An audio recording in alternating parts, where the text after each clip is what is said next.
Syederalun, sekitar 20-an anggota polisi wanita atau Poluan Polres Biren mengunjungi sejumlah rumah warga miskin di Pesangan dan beberapa tempat lainnya di Biren pada Rabu 3 Agustus 2022.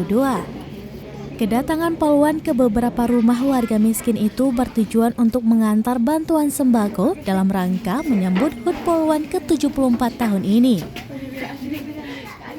Adapun sembako yang diberikan berupa beras 1 sak, telur 1 papan, minyak goreng, dan gula pasir.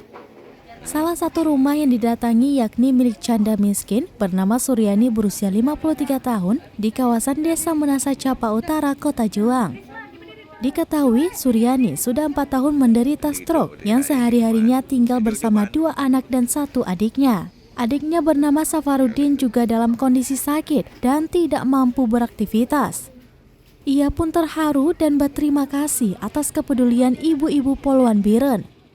Selain itu, penerima bantuan lainnya bernama Mariana Abdullah berusia 60 tahun, janda miskin yang merupakan guru ngaji di Dusun Cotbada, Desa Gedong Alu, Kota Juang, Biren. Dari Biren, Yusmadin Idris, Serambion TV.